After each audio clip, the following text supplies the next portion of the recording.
Well, hello, it's Amanda Creative Gardener, and I have not shown you or done a garden tour for a while. So I thought I would do a short garden tour. I might have to cut it into two. There's so many plants growing. I'll probably have to show the individual plants separately, but just give you a general overview in the garden tour. So we're out at the front, and what I'm attempting to do is prepare. We're in the rainy season, and so I just need to make sure there's some of the plants are cut back, like over there. I want to cut them so they're more level with the rest of them, but we've had new plants come out, so again I will show you separately in separate videos. They deserve their own video, but generally speaking I've been trying to tidy out, cut back and look out for pests. And I was over here last week with my jumon tree, which has fruited. I had the last of it a while back, but I noticed this is termites. So they started at the bottom and they're carrying on to the top. So I have to cut this back and double check that there's not like one of their nests there. Remove it, and we can see some fruit. There's the flowers there. I don't know whether you can see it, but there's one here. The flowers, and so there'll be fruit soon, but I want to make sure that they are not a problem, the termites. But as I said, I'm cutting back. This needs to be cut right back, and I'm just generally going around the garden to make sure that everything is as it should be, as much as possible. This is a crinium lily, but it's a dark version. The leaves are gone green, but it normally is a dark colour, but it flowered. So the leaves are normally the colour of this stem of the flower. So pretty. I called it by chance because, you know, by the time you wander around to different parts of the garden, you're working on different parts. You know, other things start to happen, other growth happens. My Portia tree was in full bloom, but the blooms don't last very long. These ones have red flowers. I've got 4 other trees that I grew from seed, and some are yellow flowers, some are red flowers. But the general feel now for me is about maintenance and observing the different things that happen, the birds that come and nest, and the use of, say, the wood or the leaves. I'm prepping some trumpet flower leaves. These are the ones that I stitch into and do creative projects. So you may have seen my 100 days of leaf art, and here are some fine specimens of leaves. This is exactly how I love them to look. And you have to I just try and make sure that I get them before they start to mold. This is where they've dried out and they're perfect for use. And I've just cut back. It's the ones that I've cut back. So this one I gave it a trim, and I've got some leaves down at the bottom drying out, and I'm trying to get some of these really the larger leaves, but when I consciously do that, I don't know where they've gone or they don't dry out properly. So when I let me just cut and drop like I did here, they've turned out perfectly. So there have been a few larger leaves in there, but I'm so pleased to see so many really nice ones. I had took a cutting of the frangipani, and we've got some visitors who are hungry. Frangipani hornworm. I've got more on the other tree, but these are the young. That's how they look like when they're really young, and some of them are moving around. So I'm just gonna remove some. They eat all the leaves, eat it right down to the stumps, and then you get new growth. You do get new growth, and that's the thing. And I'm hoping just to keep this frangipani this height. I don't want to get it any bigger. My sea grapes, I did actually see one ripe sea grape. Don't know whether it's still there. Yep, I can still see it, but we've got it in there, just on the edge there. Can you see? But my sea grape leaves, this has got to be trimmed as well, trimmed by half. And again, I've been using the sea grape leaves, and I had cut back a few and left them to dry here, but we'd had so much rain that they turned, and so what I'll do is just I dry them in the studio. So I'll put these and use it as mulch, cut them up. There may be a few really nice looking ones that I can use, like that one might be good. Just there, we've got a few there, lots of lovely different colours. But when I put them in the studio, they dry out as well, and it's quite humid in there, but they dry out, and then I can treat them and then use them. I've got loads of trumpet trees. They grow really easy. I'd grown this one, which was the first one. I don't know now, I've got a few, but I grew them from seed. And what I've tried to do as well as time goes on is plant them around the edge, because they do make for good coverage if you keep them to a certain height, as you can see. And I've been cutting back and leaving it over there because I want to get a skip to get rid of some of the debris. Like this flamboyant tree needs to be cut by half as well. We've got some pods up there, lots of flowers in bloom, so I'm leaving it for now. Doesn't it look glorious? So the other thing I wanted to show you was it's a Jamaican ackee tree. So this is what we call ackee in Jamaica. In Barbados, they call it Jamaican ackee, because they call what we call guinnep, which is this tree over here, they call that ackee. Okay, but look at the flowers. Oh my gosh, there's gonna be, I can't say how many ackee there's gonna be on here, but this is the most it's flowered, and it's growing taller. So again, this will be another tree that I want to keep at a particular height. I don't want it to get too tall, but it has produced ackee. I've had about 6.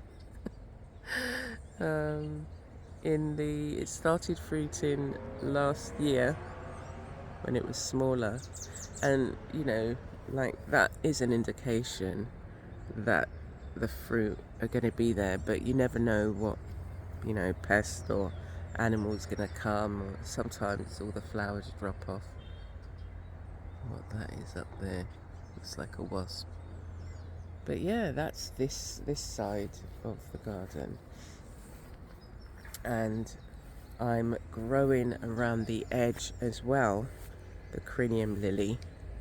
The ones that have been flowering, this is this one, crinium lily, they've been flowering and leaving their bulbs. They grow by bulbs out, all the little plantlets, and it's just like a profusion, if that's the right word, profusion of crinium lily bulbs. And I hate to throw away seeds or bulbs, So back in the garden they grow. I've got about 14 that I put in a pot. Sometimes what I do is I just allow the bulbs to rest to the side, and I'll show you some. But look at the flamboyant tree rooting system. This is one I grew from seed, and this is the same one you just seen, but look at the roots. I never expected it to be so wide, and it went all the way down. I had to cut it because again, you can contain the plants and the trees that you have, so you have to decide where and how you want it to grow. So I don't want this to grow any bigger, so I'm going to be trimming it and trimming the branches. And so if you imagine the thickness of this wood, the branch, what you could potentially do with it in a creative project. So I may have to invest in some tools so that I can then make use of it. This is the main frangipani. This one was grown when we first moved in, and you can see we've got quite a few guests here at the moment. The frangipani hornworm. So sometimes what happens usually with the frangipani leaves is they can develop rust. It's very hard to treat, so I often just allow them to munch, and then they grow big like that, about 5 inches. You can see that one up there. Yeah, about 5 inches. Then they go and find somewhere to hide and develop into a moth, and then the cycle continues. But sometimes I interrupt the cycle so we don't have so many. They know that they can come here and eat, and so often you could have at least 50, and I'm sure there's probably 50 on the tree. It's just like, is there no other frangipani tree in the area that you can find food? But yeah, you see them at different stages.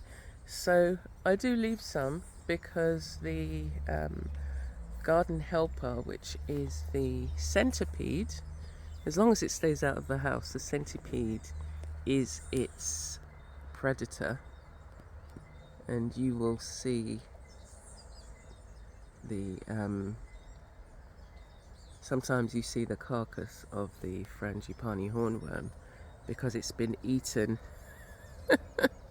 by the it sucks out whatever's in there. I don't know how it does it, but you don't see it, but you see it being eaten, if that makes sense, from inside out. Anyway, so that's the frangipani.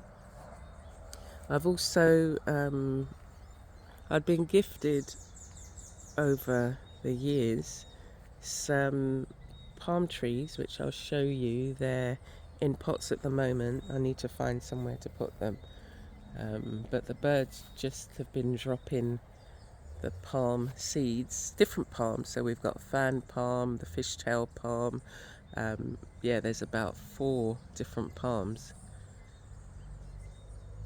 and I've got to find space for them. This is my candlestick plant. I had 5 seeds, all 5 grew.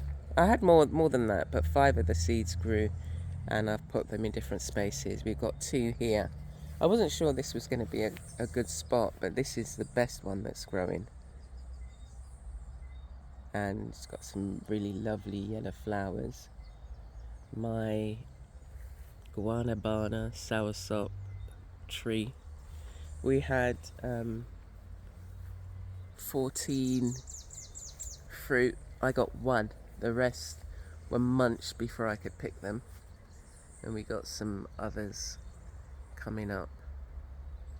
So it's finding a way, because when I picked the one that I picked, there's lots of lizards in the garden.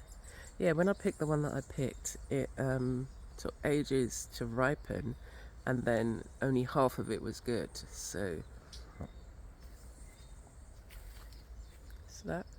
this is my ficus tree. It's a relative of the, oh gosh, what is it? The bearded fig tree. But these leaves are a lot bigger. It's probably, yeah, just a slightly different variety. It's got the same, I saw like a berry, the fruit, and then obviously these grow and they can grow into stems to suck up the water, and they grow thick.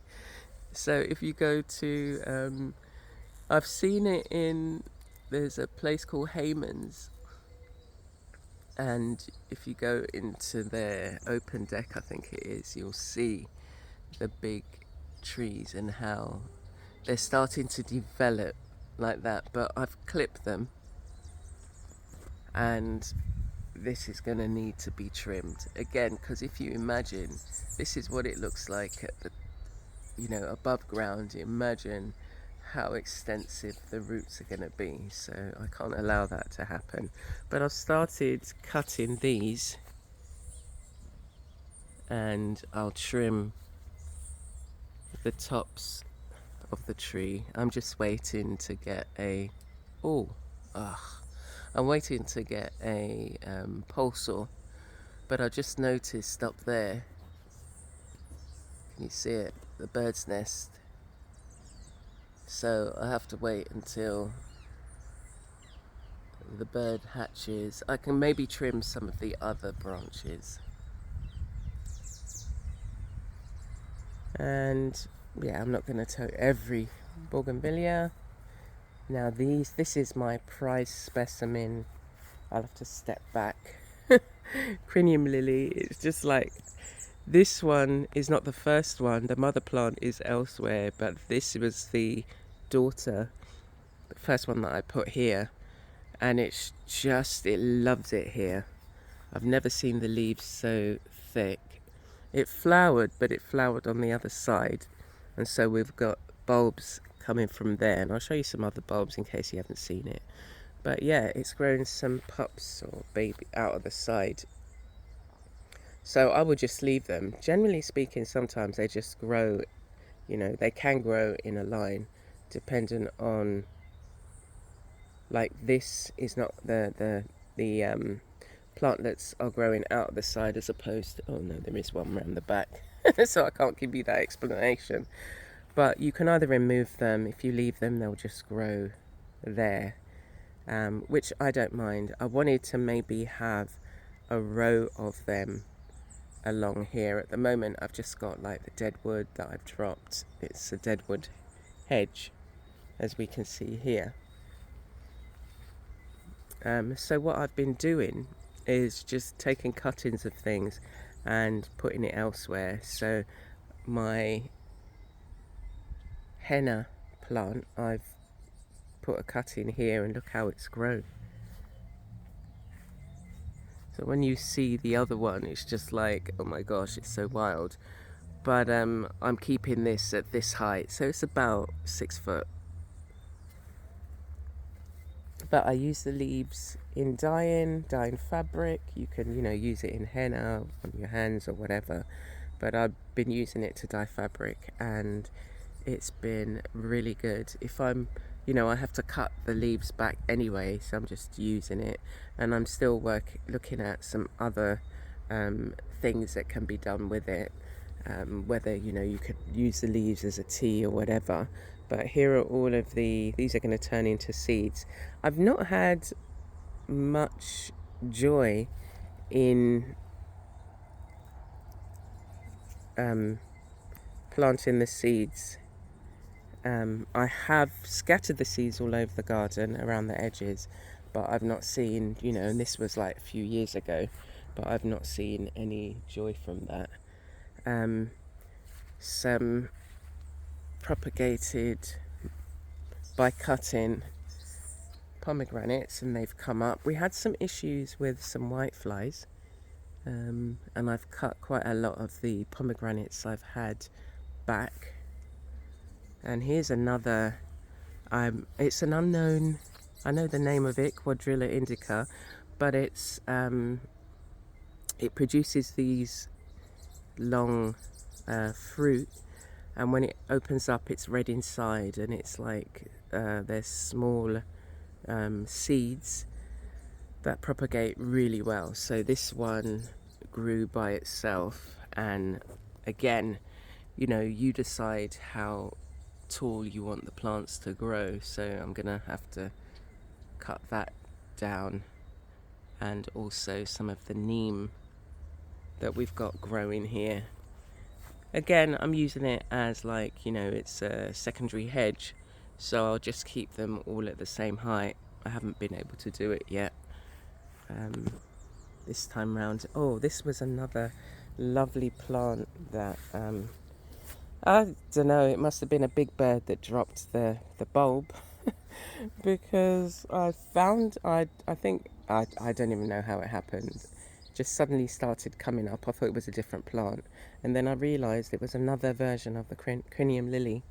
It has flowered, as you can see. I was so pleased for it, but this is like a variegated one. So lots of growth going on in the garden, lots of birds that come. We now have the, oh my gosh, what are they called? Parakeets. They love Prada Barbados. They love the green ones, and they'll come and they'll split them open and just munch on them. They also love the moringa. Look at my another visitor. Noni, the neem, that's got to be trimmed right back. We've had I didn't get to it the last time, and so a lot of the seeds, all of the seeds must have dropped.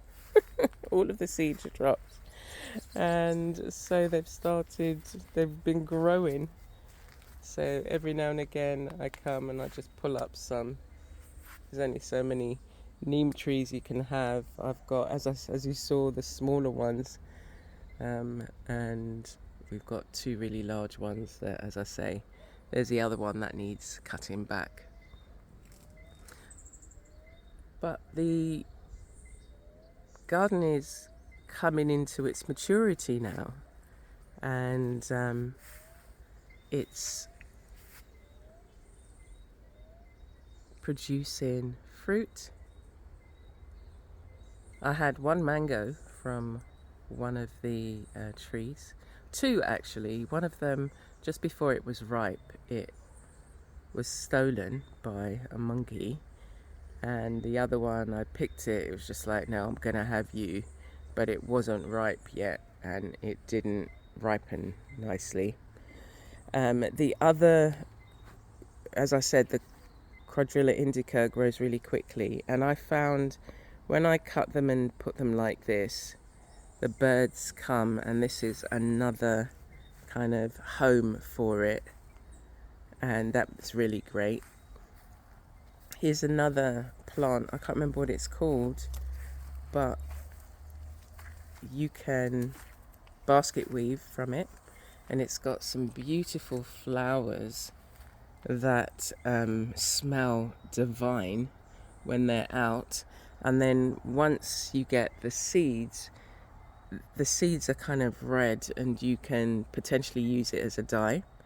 So I've held off cutting this back because I want to see what I can weave with it. I want to try. So maybe and the leaves are edible actually. So you boil the leaves, you discard the water, and they're used as a vegetable. And as we come around here, so this Quadrilla indica I need to trim, and I'm just keeping them at this height. As I say, they're very, I guess they can be invasive, because, I haven't yet found something to do with the seeds yet. There's not much information online about it at all. It's like really weird. There's nothing that tells you what their uses are. So here's Cole on his rounds, And here is some of the crinium lilies that I've planted just because it's just like, okay, where am I going to put you now? So I thought, let's put them here. And they've all grown, developed, and some, look at this one, look at the amount of babies it's got, young. And then this one I didn't get to move, but it's like they're growing bigger and faster than I can manage. But you just take your time and do what you can. See the fruit on the... I've got some more fermenting to do with the noni fruit. It's very good for your immune system. I drink the... I use the leaves in tea. Okay, this one, that's an invasive one as well, but I really liked the flowers. My neighbour had it, and so it was just like, oh, I want that one as well. I wanted as many different things that I could grow. My aloes is more than at home here, and I can't use it quick enough. So this one even, it dropped off the edge of the bunch it was on, and so I put it here just to decide where can I put it now. I had some bitter ginger, so that's what that is. I've got some that are fruiting, so I'm going to use that. And oof, I come and look at these sweet sop every day because I want to make sure that I get to munch on these. I've only ate 2 from this since it's been growing, so there'll come a point where the monkeys realize that it's fruiting and will come just before it needs to be picked anyway. So I'm keeping an eye on those. There's just like, it's a split second, and then before you know it, it's like, oh my gosh, it's opening. So this is the crinium lily bulb, and there's 2 plants here. I was going to separate them, and then I thought, oh no, they're not going to grow that big. But every now and again I have to cut the leaves back.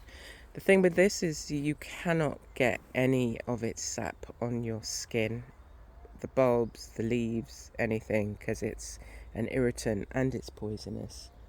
But as long as you're wearing gloves. My sapodilla, I brought this as a really small plant and it's grown. I'm hoping this year it might start to fruit, who knows. And ooh, look, coconut. There's no coconuts on there, but it's still growing. I'm asking it if it can be a dwarf coconut tree, but its mother wasn't. So we've got mammy apple here. So either this, I thought it was this one, and then I saw this other one which is very similar there. One of them is mammy apple. Mammy apple grows to be a big, massive tree. Again, I'm going to try and contain this one. And we've got more bitter ginger back there. Lots of moringa trees, and I've been growing the what Barbadians call ackee. I'm going to call it guinnep because that's what I know it as, guinnep. And keeping them at various sizes. So that's that one. And here is the mother henna plant. Just move here. So I do need to trim it, but again, I didn't have time. I was going to say I wanted to wait until... Anyway, so the flowers are highly scented. The flowers of the neem tree as well are highly scented. So you can imagine this area when everything's in bloom. It's just like heaven. And I managed to propagate a tamarin. not propagate, but grow from seeds. So again, I'm going to try and keep this, they do grow 30-40 feet. So I'm going to try and keep this. I said, this is about the height that I want you to grow. So again, trying to contain it. But I love, the other thing that I love in the garden is just the look of some areas. So just like looking at this spot here, and you've got everything just so, full.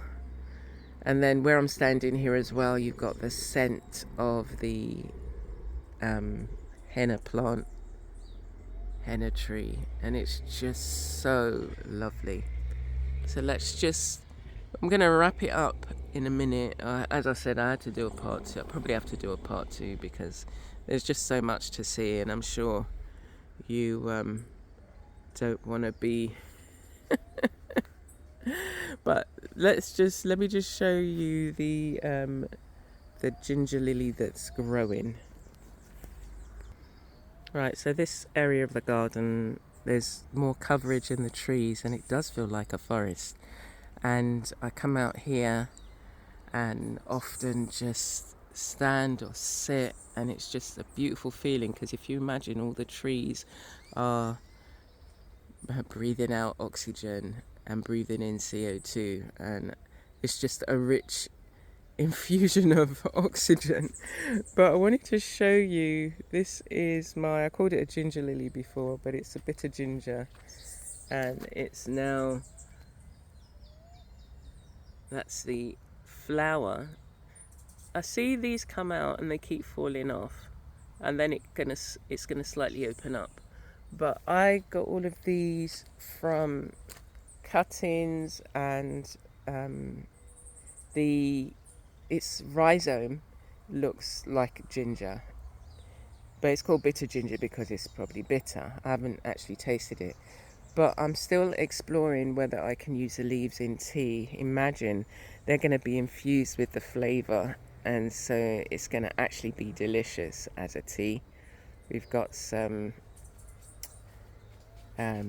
almond there, and again, all of these trees potentially 30-40 feet, but you decide how you want them to grow, the sizes you want to keep them at.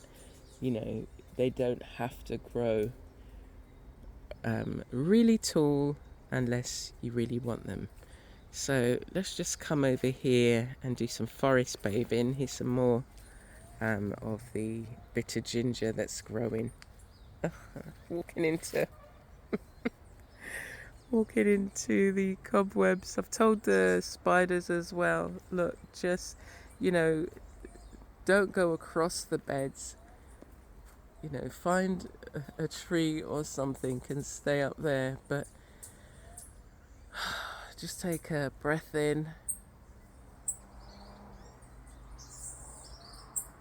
listen, breath out. And if you made it to this end, take another breath in.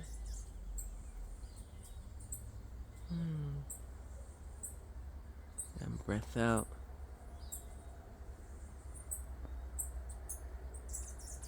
And you enjoy the rest of your day.